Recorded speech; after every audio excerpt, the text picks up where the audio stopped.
ওই তো একটা পাখি অটো নিয়ে এদিকেই আসছে। এবার আমি অভিনয় শুরু করে দেই। ও, আমার খুব ক্ষুধা পেয়েছে। এই যে পাখি, শুনছো? আমায় একটু খাবার খেতে দিবে? ক্ষুধার জ্বালায় যে পেটটা চোচো করছে। আহারে, আচ্ছা ঠিক আছে, তুমি আমার অটোতে উঠে বসো, আমি তোমাকে বাড়িতে নিয়ে গিয়ে খাবার খেতে দিব। সত্যি পাখি, তুমি খুব ভালো।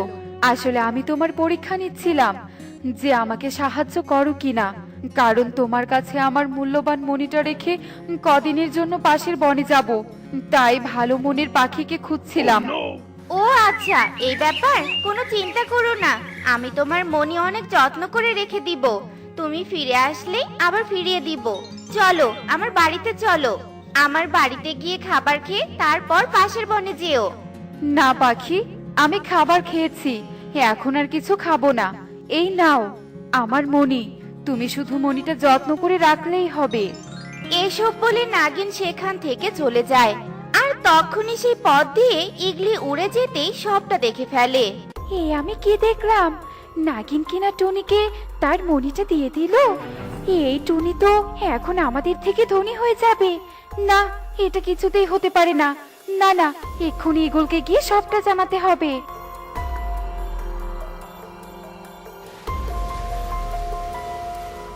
মা টুকি, আমটা কোথায় পেলি? মা জানো, আজ আমরা মানুষের রাজ্যে গিয়েছিলাম আর সেখান থেকে আম নিয়ে এসেছি। এ কি মা, তোমার হাতে ওটা কি? কত সুন্দর চকচক করছে। এটা সাপের মণি রে মা। এরপর টুনি টুকিকে সব কথা খুলে বলে। মা, একটা আমের ভিতরে মণিটা যত্ন করে রেখে দাও, তাহলে আর মণিটা হারিয়ে যাবে না। হ্যাঁ রে মা, তুই একদম ঠিক কথা বলেছিস, তাহলে সেটাই করতে হবে।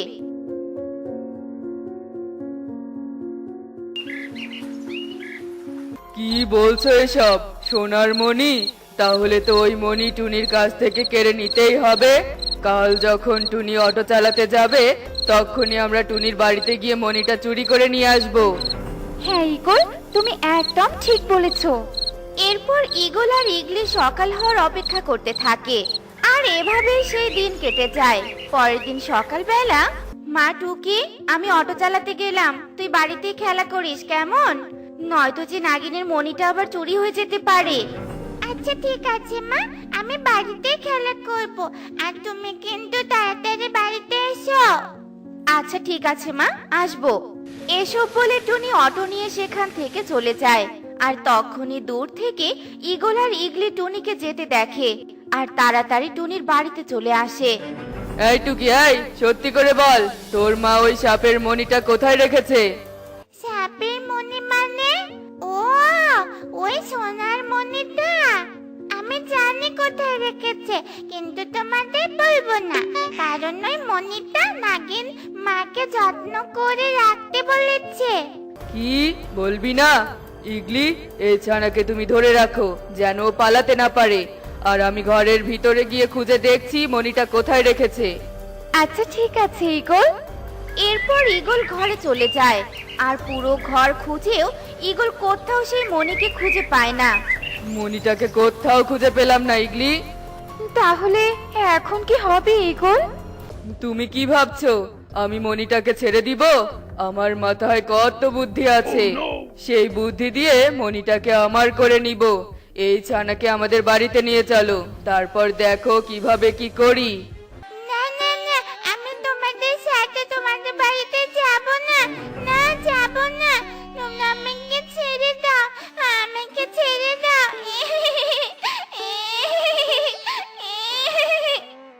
এই চুপ কর, একদম চুপ। যদি চিৎকার চেঁচামেচি করেছিস না তাহলে এখানেই তোকে মেরে ফেলবো।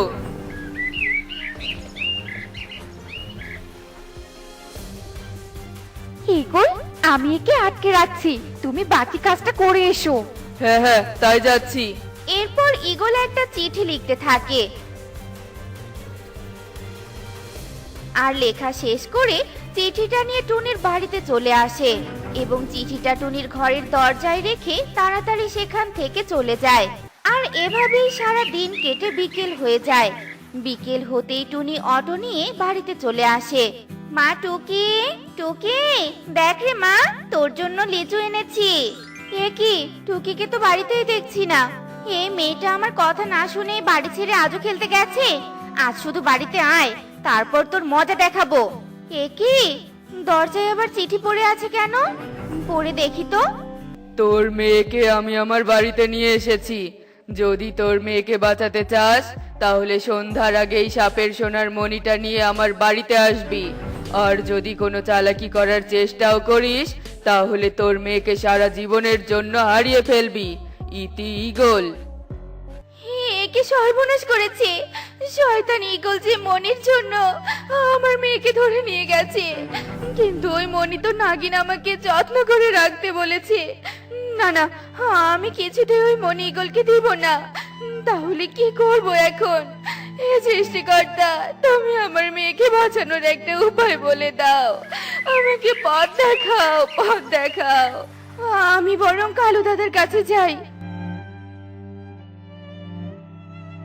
আমি যে বড় বিপদে পড়েছি, আমাকে তোমরা সাহায্য করো, আমাকে সাহায্য করো। তুই আবার কি বিপদে পড়লি? তারপর টনি কালুকে সব কথা খুলে বলে। আমরা তোকে সাহায্য করতে পারবো না, তার চেয়ে বরং তুই মণিটা ঈগলকে দিয়ে দে। কিন্তু দাদা, নাগিনকে তো আমি কথা দিয়েছি, তার জিনিস আমি যত্ন করে রেখে দিব। এখন যদি কথা না রাখতে পারি তাহলে নাগিন মন খারাপ করবে। আর তাছাড়া নাগিনের মনিটা অনেক মূল্যবান জিনিস, সেটা কি আর দেয়া যায় বলো? দেয়া যদি না যায় তাহলে তোর মেয়েকে মেরে ফেলতে বল। আমরা বাবা ওগুলো ঝামেলার মধ্যে নেই। এখন আমাদের বিরক্ত না করে এখান থেকে চলে যা তো। তোমরা আমার প্রতিবেশী, তোমরা যদি আমার বিপদে সাহায্য না করো তাহলে কার কাছে আমি যাব বলো? আহা টনি, তুই এখন যাবি নাকি ঘাড় ধাক্কা দিয়ে বাড়ি থেকে বের করে দিব? ঠিক আছে, আমি চলে যাচ্ছি, তবে তোমরা বিপদে পড়লে আমিও সাহায্য করতে আসবো না। আমাদের কখনো বিপদ হবে না, আর তোর মতো প্রতিবেশী সাহায্যের কোনো দরকার নেই আমাদের। এরপর টনি মন খারাপ করে সেখান থেকে চলে যায়, আর সে কোনো উপায় না পেয়ে মানুষের রাজ্যের দিকে যেতে থাকে। আর উঠতে উঠতে সে মানুষের রাজ্যে পৌঁছে যায়। ওই তো একটা মানুষের বাড়ি। আমি বরং ওই বাড়িতে গিয়ে কারো কাছে সাহায্য চাই। বাড়িতে কেউ আছো? একটু বাইরে বেরিয়ে এসো না, কেউ আছো? কি হয়েছে পাখি, আমাদের বাড়িতে এসে ডাকাডাকি করছো কেন? এরপর টনি রিমাকে সব কথা খুলে বলে, আর সব শুনে রিমার মনে অনেক মায়া হয়। ওই পাখিরা তো খুব খারাপ, প্রতিবেশী হয়ে তোমাকে সাহায্য না করে তাড়িয়ে দিয়েছে। চিন্তা করো না, আমি তোমাকে সাহায্য করব, কিন্তু ওই ঈগল পাখির বাড়িতে যেতে পারবো না। আমি সেখানে গেলে ওরা সব বুঝে যাবে। তাহলে কিভাবে সাহায্য করবে দিদি? দাঁড়াও, আমি আগে মরিচের গুঁড়া নিয়ে আসছি, তারপর তোমাকে সব বুদ্ধি শিখিয়ে দিব। এরপর রিমা ঘরে চলে যায়, আর এক বাটি মরিচের গুঁড়া নিয়ে এসে টুনিকে সব বুদ্ধি শিখিয়ে দেয়।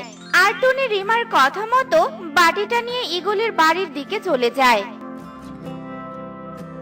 মা, তুমি এসেছো? আমাকে তাড়াতাড়ি বাড়িতে নিয়ে চলো মা, নয়তো ঈগল আমাকে মেরে ফেলবে। চিন্তা করিস না মা, আমি তোকে নিতে এসেছি। মণিটা কি এনেছিস টুনি? হ্যাঁ দাদা, এনেছি। তোমরা দুজন আমার কাছে এসো, আমি দুজনের হাতে মণিটা তুলে দিচ্ছি, যাতে এই মণি নিয়ে তোমরা আবার পরে ঝগড়াঝাটি করতে না পারো। হ্যাঁ টনি, তুই ঠিক বলেছিস। ঈগল তো মনি বিক্রি করে একাই টাকাগুলো নিয়ে নিবে, আর দুজনের হাতে দিলে দুজনেই টাকাগুলো ভাগ করে নিব। এই বলে ঈগল আর ইগলি মণিটা নিতে যেই না টুনির কাছে আসে, ঠিক তখনই টুনি মরিচের গুঁড়াগুলো দুজনের চোখে ছিটিয়ে দেয়। ওরে বাবারে, ওরে মারে, আমার চোখ দিয়ে চলে গেল রে। শয়তান টুনি, তুই চোখে কি মরিচের গুঁড়া দিয়েছিস নাকি? তোকে আমি পরে দেখে নেব। ওরে বাবারে, ওরে মারে। ঈগল, টুনির সাথে লাগতে চাওয়া যাবে না, টুনির মাথায় অনেক বুদ্ধি। এখন সব না ভেবে তাড়াতাড়ি চলো, চোখে পানি দেই। ওরে বাবারে। মা, সত্যি তোমার মাথায় অনেক বুদ্ধি। জানো মা, আমরা এখন বাড়িতে চলে যাই। মারে, সব বুদ্ধি তো মানুষ দিদি আমাকে দিয়েছিল। মানুষ দিদি সাহায্য না করলে আজ কি যে হতো। এসব বলে টুনি টুকিকে নিয়ে বাড়িতে চলে আসে, আর এভাবেই সেই দিন কেটে যায়। আর পরের দিন সকাল হতে নাগিন পাশের বন থেকে টুনিদের বাড়িতে আসে। টুনি, টুনি, বাড়িতে আছো? বাইরে এসো, আমি চলে এসেছি। নাগিন, চলে এসেছো? জানো, তোমার মনিটার জন্য আমার মেয়েকে হারাতে বসেছিলাম। মানে কিভাবে? এরপর টুনি নাগিনকে সব কথা খুলে বলে। তোমাকে অনেক ধন্যবাদ টুনি, তুমি এত কষ্ট করে আমার মনিটা যত্ন করে রেখেছো। এই নাও একটি সোনার কলস, তোমার উপর খুশি হয়ে এই কলসটা তোমাকে উপহার দিলাম। এবার মনিটা দাও, আমি আমার গুহায় চলে যাচ্ছি। আচ্ছা ঠিক আছে নাগিন, তুমি এখানে দাঁড়াও, আমি এক্ষুনি তোমার মনিটা নিয়ে আসছি।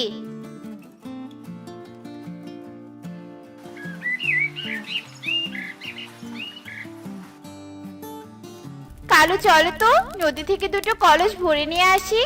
কলসে যা পানি ছিল তা দিয়ে রান্না বসিয়ে দিয়েছিলাম, কিন্তু খাওয়ার জন্য আরো পানি লাগবে। আচ্ছা ঠিক আছে, চলো। এরপর কালু কাকলি কলস নিয়ে নদীতে চলে যায়, আর অন্যদিকে চুলার আগুন উপরে উঠে ঘরের বেড়াতে আগুন লেগে যায়, আর দাও দাও করে আগুন জ্বলতে থাকে। এ কি, কালু দাদার বাড়িতে তো আগুন লেগেছে। টুকি, তাড়াতাড়ি পানি নিয়ে কালু দাদার বাড়িতে যেতে হবে। চল মা, তাড়াতাড়ি চল। কিন্তু মা। কোনো কিন্তু নয় মা, তাড়াতাড়ি চল। আগুন না নেভালে যে পুরো বাড়ি পুড়ে ছাই হয়ে যাবে। এরপর টুনি ও টুকি কলসে পানি নিয়ে কালুর বাড়িতে চলে যায়, আর পানিগুলো ঢেলে দিয়ে আগুন নেভাতে থাকে। কিছুক্ষণের মধ্যে কালু কাকুলি বাড়িতে চলে আসে। হায় হায় রে, এ কি সর্বনাশ হয়েছে আমাদের, বাড়িতে যে আগুন ধরেছিল। রান্না বসিয়ে দিয়ে তোমরা কেন বাড়ি থেকে চলে গেছো? আমি আগুন না নেভালে তো পুরো বাড়ি পুড়ে ছাই হয়ে যেত। টুনি বোন, অনেক ধন্যবাদ তোকে। তোর বিপদে আমরা তোকে সাহায্য না করলেও তুই আমাদের সাহায্য করলি। তুই আমাদের ক্ষমা করে দে বোন, এখন থেকে আমরাও তোর বিপদে সাহায্য করব। অন্য কোনো পাখি হলে তো তোমার বিপদে আসতোই না, কিন্তু আমি না এসে পারলাম না দাদা। আমিও যদি তোমার মতো এগিয়ে না আসি তাহলে তো তুমি তোমার ভুল বুঝতে না, আর এভাবে চলতে থাকলে সবার ক্ষতি হতেই থাকবে। হ্যাঁ টুনি, তুই ঠিকই বলেছিস। আর আজ বুঝলাম সত্যি প্রতিবেশীকে সাহায্য করা দরকার, কারণ বিপদে আপদে সবসময় প্রতিবেশী এগিয়ে আসে। হ্যাঁ কাকুলি দিদি, কার কখন বিপদ আসে সেটা তো আর বলা যায় না, তাই সব পাখিরই উচিত সবার বিপদে আপদে এগিয়ে যাওয়া। দিদি, এই দিদি, এখানে তো অন্য কাউকে দেখতে পাচ্ছি না। আমরা মনে হয় দাওয়াত খেতে আসতে অনেক দেরি করে ফেলেছি। ঠিক বলেছিস রে ভাই, চল আমরা বাড়িতে ফিরে যাই। একে টুকি রাকি, তোরা চলে যাচ্ছিস কেন? দাঁড়া বলছি, দাঁড়া। তোদের আসতে এত দেরি হলো কেন বলতো? বনের সবাই তো দাওয়াত খেয়ে চলে গেছে। আমরা আমাদের কাজে গেছিলাম রে কনক, আর কাজ থেকে ফিরতে একটু দেরি হয়ে গেছে, আর তাই আমরা দাওয়াত খেতে আসতে পারিনি রে। কিন্তু জানিস কনক, আজ আমাদের বাড়িতে খাবার রান্না হয়নি। এদিকে কাজ করে এসে অনেক খিদে পেয়েছে। আমি তোদেরকে দেখে বুঝে গেছি যে তোদের অনেক খিদে পেয়েছে। মা, ও মা, আমাদের তো অনেক খাবার বেঁচে গেছে, সেখান থেকে একটু খাবার এনে তুমি ওদেরকে খেতে দাও। আয় আয়, তোরা আমার পাশে এসে বস। না না, তোরা এখানেই থাক, আমি ঘর থেকে তোদের জন্য খাবার নিয়ে আসছি। এরপর কাকুলি ঘর থেকে 2 প্লেট বিরিয়ানি এনে টুকি ও রকিকে খেতে দেয়, আর কনকের হাত ধরে বলে, চল রে বাবা, ঘরে চল।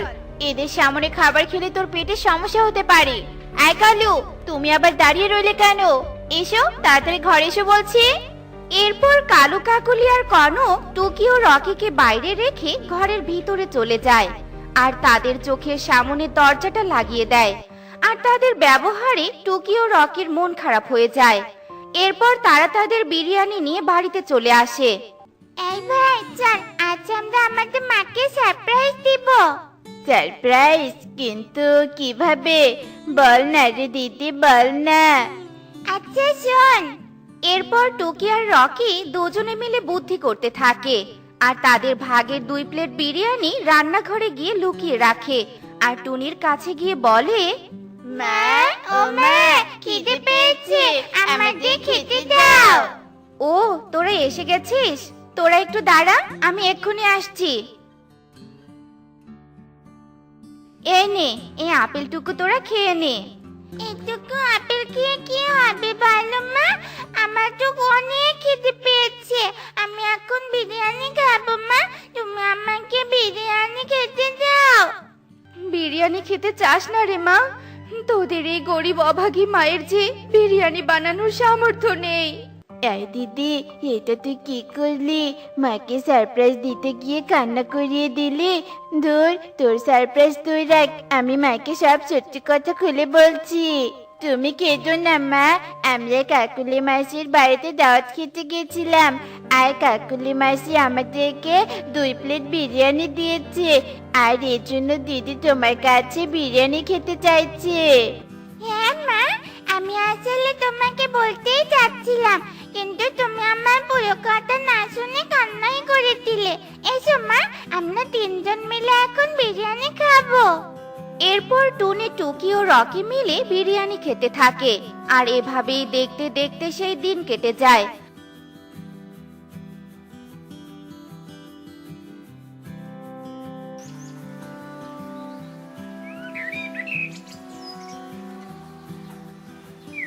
আর এভাবে খেয়ে না খেয়ে দিন কাটছিল টুনি ও তার 2 সন্তানের।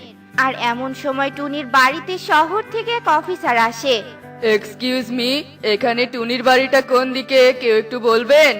এই বনে তো টুনি নামে আমি একাই আছি, কিন্তু আপনি আমাকে কেন খুঁজছেন বলুন তো? ও মাই গড, আপনি সেই টুনি যার নামে 2 লক্ষ টাকা জমা আছে? এসব আপনি কি বলছেন? কে আমার নামে 2 লক্ষ টাকা জমা রাখবে? আপনার হয়তো কোথাও ভুল হচ্ছে দাদা। না না, আমার লোকেশন ভুল হতে পারে না। আমরা আর ডিজিটাল সার্ভিস থেকে এসেছি। আপনার স্বামী টোনা আমাদের সার্ভিসে 2 লক্ষ টাকা জমা রেখেছেন আর নমিনি হিসেবে আপনার নাম লিখে গেছেন। আর সে মারা যাওয়ার পর টাকাটা আমরা আপনাকে দিতে এসেছি। এই নিন, আর এখানে একটা সিগনেচার করে দিন। এরপর টুনি 2 লক্ষ টাকার বিটকেসটা নিয়ে নেয় আর ইগলের খাতায় স্বাক্ষর করে দেয়। এরপর ইগল সেখান থেকে চলে যায়। তুমি আমাদের জন্য এতগুলো টাকা রেখে গেছো টোনা, অথচ আমি না জেনে তোমাকে কত কথা শুনিয়েছি। তুমি আমাকে ক্ষমা করে দিও টোনা, তুমি আমাকে ক্ষমা করে দিও। কেঁদো না মা, কেঁদো না। বাবা আমাদেরকে এতগুলো টাকা দিয়ে গেছে, এখন আমাদের আর কোনো কিছু অভাব থাকবে না। এই টাকা দিয়ে আমরা একটা দোকান দিব আর সেই দোকান চালিয়ে আমরা আমাদের সংসার চালাবো। ঠিক বলেছিস রে মা, তবে দোকান দেওয়ার আগে আমি আমার বনের সবাইকে দাওয়াত দিয়ে খাওয়াতে চাই। বনের সবাইকে দাওয়াত খাওয়াবো আর বলবো আমার টোনা আমার সন্তানদের জন্য 2 লক্ষ টাকা রেখে গেছে। এরপর দেখতে দেখতে সেই দিন কেটে যায়।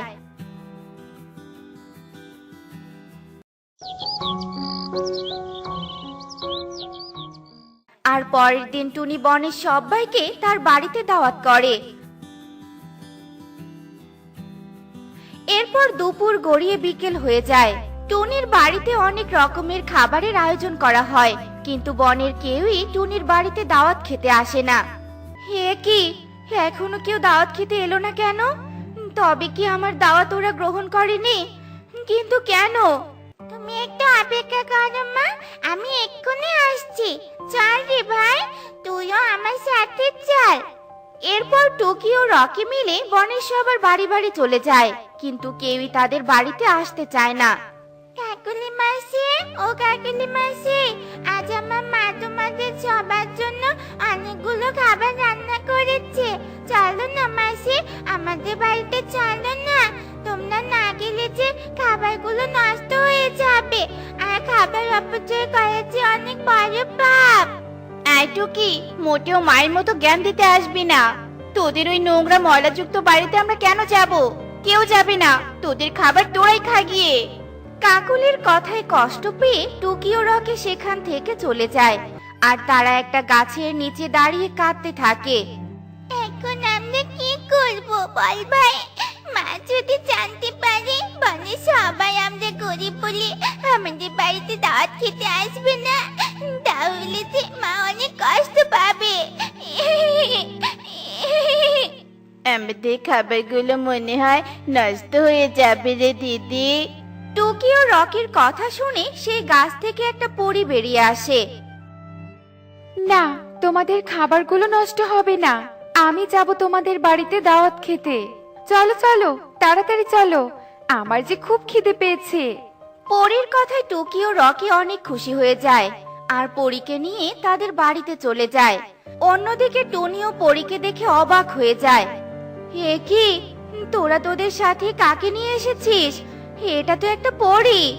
হ্যাঁ মা, এই বনে কেউ দাওয়াত খেতে আসবে না, আর তাই তো এই পরীটা দাওয়াত খাবে বলে আমাদের সাথে চলে এলো। দাও মা, তুমি পরীকে খেতে দাও।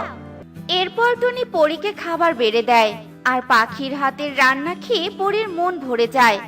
অনেক তৃপ্তি করে খাবার খেলাম। এত সুন্দর খাবার খেতে না এসে অন্য পাখিরা খুব মিস করলো। এখনো অনেকগুলো খাবার পড়ে আছে, এতগুলো খাবার আমি কি করব?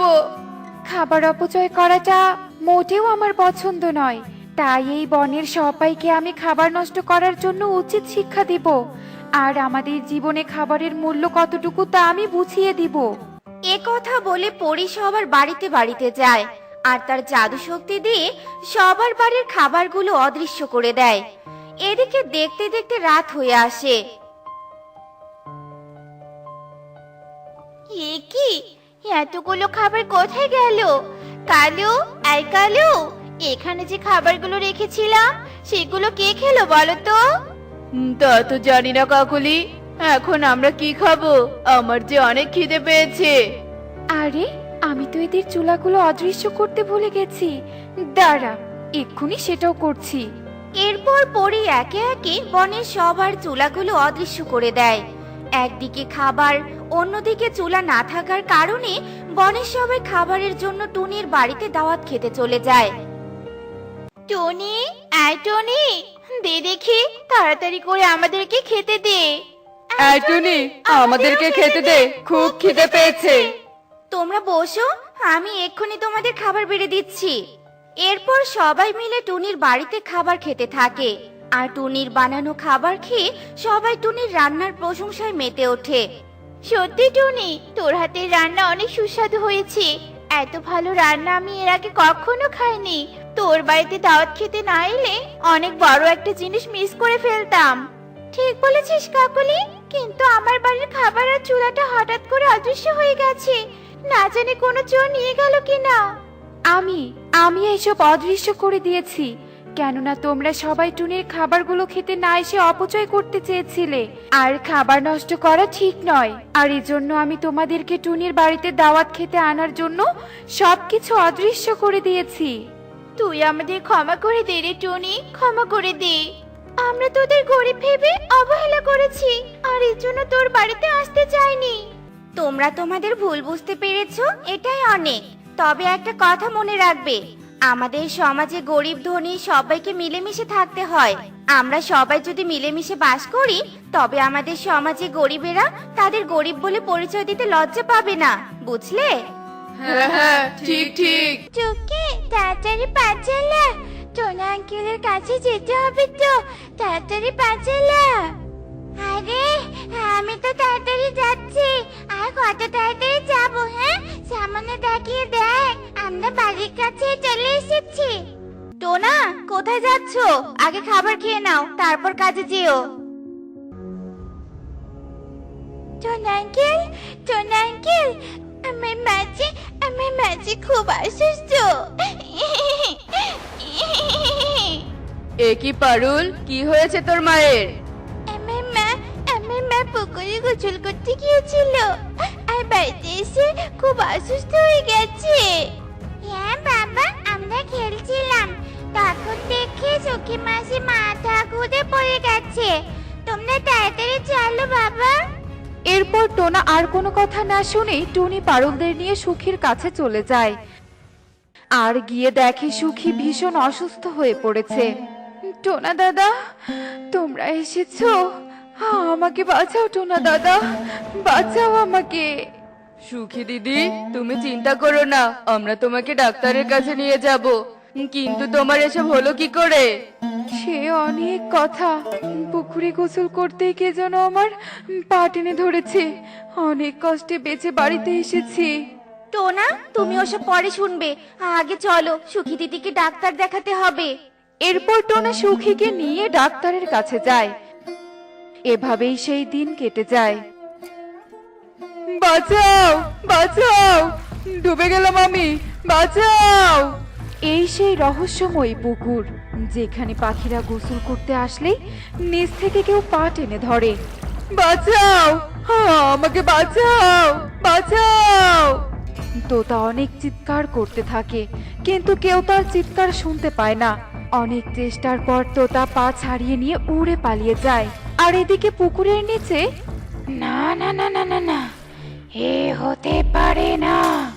শয়তান পাখি আবার আমার হাত থেকে ফসকে পালিয়ে গেছে। এবার যদি দেখতে পাই, সোজা আমার রাজ্যে নিয়ে যাব। আসলে পুকুরের নিচে থাকতো 3 মাথাওয়ালা ডাইনি জলপরি। এই ডাইনি জলপরি পাখিদের পা টেনে ধরতো। অন্যদিকে তোতা পালিয়ে গিয়ে পুরো বনে পুকুরের কথা ছড়িয়ে দেয়। সবাই সবাই এই বন থেকে পালাও, এই বনের পুকুরে রাক্ষস রাক্ষস আছে। আমাদের আমাদের সবাইকে খেয়ে ফেলবে। পালাও, পালাও সবাই। আরে তোতা দাদা, এরকম অস্থির হয়েছে কেন? কি হয়েছে সেটা তো বলো। এরপর তোতা টোনাকে সব কথা খুলে বলে। সব শুনে টোনা বলে, সাংঘাতিক, এ তো সাংঘাতিক কাণ্ড। শোনো, বন ছেড়ে তোমরা কোথায় যাবে? আমাদের তো যাওয়ার কোনো জায়গা নেই। চলো, আমরা বরং বনের প্রধানকে সব কথা খুলে বলি। হ্যাঁ হ্যাঁ, চলো চলো। এরপর টোনা টুনি তোতা ও বনের আরো অনেকে বন প্রধান ঈগলের কাছে যায়। আর ঈগলকে গিয়ে রহস্যময় পুকুরের সব কথা খুলে বলে। কি, আমার বনে এত কিছু হচ্ছে, অথচ আমি কিছুই জানি না? শোন তোরা, এসব তোদের মনের ভুল। পুকুরে আবার কি থাকবে? না না মোড়ল বাবু, আমরা সত্যি বলছি, ওই পুকুরে গোসল করার পর সুখী দিদি অনেক অসুস্থ হয়ে পড়েছে। আজ আবার তোতা দাদা সেই শিকার হয়েছে। অন্যদিন তো আমাদের বাচ্চারাও হতে পারে। তখন তখন কি হবে মোড়ল বাবু? চুপ কর টুনি, তোদের এসব বানানো কথা আমি একদম বিশ্বাস করি না। চলে যা তোরা, এসব কথা বলে বনে বিশৃঙ্খলা তৈরি করবি না, না হলে তোদের আমি শাস্তি দেওয়ার ব্যবস্থা করব। বন প্রধানের এমন কথা শুনে বনের সবাই মন খারাপ করে সেখান থেকে চলে যায়। আর তারা বনে গিয়ে একটা গোল মিটিং করে। টোনা, ঈগল বাবু তো আমাদের কোনো কথাই শুনলো না। এবার আমাদের কি হবে? তোতা দাদা, মোরল বাবুর আশায় থাকলে আমাদের হবে না, বুঝলে? কারণ পুকুর আমাদের নিত্য প্রয়োজনীয় কাজে লাগে, তাই আমাদেরই কিছু একটা করতে হবে। আমার মাথায় একটা বুদ্ধি আছে, শোনো তোমরা। এরপর টোনা বনের সবাইকে বুদ্ধি শিখিয়ে দেয়। এভাবেই সেই দিন কেটে যায়। পরের দিন, ইগলি, ইগলি, আমি বনের পুকুরে গোসল করতে যাচ্ছি, তুমি আমার জন্য রান্না করে রেখো। একে গো, বনের সবাই তো বললো পুকুরে নাকি অদ্ভুত ঘটনা ঘটছে। তুমি আবার পুকুরে গোসল করতে যাচ্ছ যে? আহা বউ, তুমিও দেখছি সেই বনের পাগল ছাগল পাখিদের কথা বিশ্বাস করে নিয়েছো। ওই পুকুরে কিচ্ছু নেই, আমি চললাম গোসল করতে। ওগো, যেও না, শোনো, আমার কথা শোনো। না, এই মোড়লকে নিয়ে আর পারি না। এরপর ঈগল ইগলির কোনো কথা না শুনেই পুকুরে গোসল করতে যায়। একিটো না, তোরা সবাই পুকুর ঘাটে কি করছিস? আর হাতে বা জাল কেন? আসলে মোরল মশাই, এই পুকুরে কি আছে তা দেখার জন্য আমরা জাল নিয়ে এসেছি। জাল ছুঁড়ে মারলেই পুকুরের নিচে কি আছে সেটা ধরা পড়ে যাবে। চুপ কর শয়তান পাখি, তোর মাথায় শুধু শয়তানি বুদ্ধি। এই পুকুরে কিচ্ছু নেই, আমি এক্ষুনি পুকুরে গোসল করে প্রমাণ করে দিব। মোরল বাবু, যান যান, এটাই তো চাই। আপনি মরলে পুরো বন আমার মুঠোয় চলে আসবে। হা হা হা হা হা। মোড়ল বাবু দাঁড়ান, পুকুরে নামবেন না, আপনার ক্ষতি হতে পারে, দাঁড়ান। ঈগল মোড়ল কারো কোনো কথাই না শুনে পুকুরে নেমে পড়ে। আর পুকুরে থাকা 3 মাথাওয়ালা ডাইনি জলপরি ঈগলের পা টেনে ধরে। বাঁচাও, বাঁচাও, কেউ আমাকে বাঁচাও, আমার যে পা টেনে ধরেছে, বাঁচাও। ঈগল অনেক চিৎকার করতে থাকে। ঈগলের চিৎকার শুনে টুনি বলে, ওগো, ঈগল মশাই বিপদে পড়েছে, তাড়াতাড়ি ওনাকে বাঁচাতে হবে। চলো সবাই, মোড়লকে বাঁচানো আমাদের দায়িত্ব। এরপর টুনি, টোনা, তোতা ও কবুতর যায় ঈগলকে বাঁচাতে, কিন্তু কালু ও কাকুলি কিছুতেই তাদেরকে সাহায্য করতে যাচ্ছিল না। এ কি কাকুলি দিদি, তোমরা এভাবে তাকিয়ে দেখছো কি? এসো, আমাদেরকে সাহায্য করো। না না বাবা, আমরা সাহায্য করতে পারবো না। তোদের মতো আমাদের জীবন সস্তা নাকি যে এগুলোর জন্য নিজেদের জীবন দিয়ে দিব? ওগো চলো, এরা কেউ আর আজ বাঁচবে না। তুমি এখন থেকে বনের মোড়ল হতে পারবে। ছি কাকুলি দিদি, ছি, তোমরা এত স্বার্থপর। কাকুলি, চলো তো, চলো, এদের কোনো কথাই আর শুনতে ইচ্ছে করছে না। এরপর কালুরা সেখান থেকে চলে যায়, আর পানিতে থাকা 3 মাথাওয়ালা ডাইনি জলপরি সব পাখিকে নিয়ে তার রাজ্যে চলে যায়।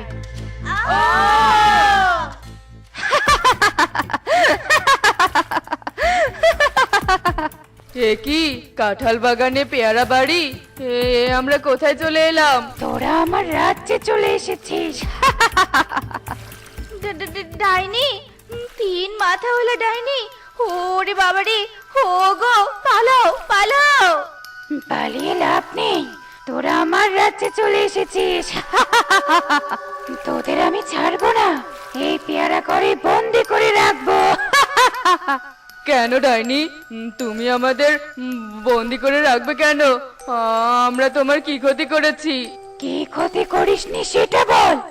তোরা নোংরা পাখি, যেখানে সেখানে মলমূত্র ত্যাগ করিস, বনকে দূষিত করিস। তোদের মতো পাখিকে বনে না রাখাই শ্রেয়। ডাইনি, তুমি না জেনে মিথ্যে বলছো। আমাদের তো শৌচাগার আছে, আর আমরা সেখানেই মলমূত্র ত্যাগ করি। চুপ কর, আমি কখনো মিথ্যে বলি না। আমি শত শত বছর থেকে বনের পুকুরে বাস করছি, কখনো কারো ক্ষতি করিনি। কিন্তু তোরা পুকুরের পানিকে নোংরা করে আমাকে রাগিয়ে দিয়েছিস, পানি বিষাক্ত করে ফেলেছিস। তোদের আমি ছাড়বো না। ডাইনি, আমরা বুঝতে পেরেছি, এটা কালু আর কাকুলি দিদির কাজ। ওরা শৌচাগার বানায়নি টাকা খরচ হবে জন্য। পুকুরেই তাহলে ওরা মলমূত্র ত্যাগ করে, আর পুকুরে আবর্জনাও ফেলে। তুমি আমাদের ক্ষমা করে দাও। আমরা আর পরিবেশ দূষিত করব না, আর পরিবেশ দূষিত হতেও দিব না। আর যে পরিবেশ দূষণ করবে তার শাস্তির ব্যবস্থা করব। ঠিক আছে, তোদেরকে আমি এবারের মতো ক্ষমা করে দিলাম। তবে কান খুলে শুনে রাখ, পরিবেশকে দূষিত করলে প্রকৃতি তোদের বিষাক্ত গ্যাস দিয়ে প্রতিশোধ নিবে। তাই পরিবেশ ভালো রেখে নিজেরাও সুরক্ষিত থাকিস। ঠিক আছে ডাইনি, তোমার কথা আমরা অক্ষরে অক্ষরে পালন করব। ডাইনি, এবার তুমি আমাদের বনে ফিরিয়ে দাও। আমাদের বাচ্চারা যে একা হয়ে আছে। টুনির কথা মতো ডাইনি সবাইকে বনে ফিরিয়ে দেয়। বনে ফিরেই মোড়ল কালু আর কাকুলির শাস্তির ব্যবস্থা করে। শয়তান কালু কাকুলি, তোদের জন্য বনের সবাই আমরা বিপদে পড়েছিলাম। মলমূত্র করার আর জায়গা পাসনি, তাই না? তোদের শৌচাগার করার জায়গার অভাব। মোড়ল মশাই, জায়গার অভাব নেই, কিন্তু এরা ইচ্ছে করে পরিবেশ নষ্ট করে। এদের এই বনে থাকার কোনো অধিকার নেই। স্বার্থপর পাখি কোথাকার আমাদের বিপদে রেখে পালিয়ে গিয়েছিল। হ্যাঁ হ্যাঁ, এদের একটা বিচার চাই। মোড়ল বাবু, আমাদের ক্ষমা করে দিন। হ্যাঁ মোড়ল বাবু, আমরা এমন ভুল আর কখনো করব না। আমরা আমাদের ভুল বুঝতে পেরেছি। ঠিক আছে, এটাই তোদের শেষ সুযোগ। পরিবেশকে বাঁচাও, নিজেও বাঁচো। এরপর থেকে সব পাখিরা পরিবেশ রক্ষার জন্য সব সময় সচেতন থাকতো, আর মিলেমিশে সবাই বসবাস করত।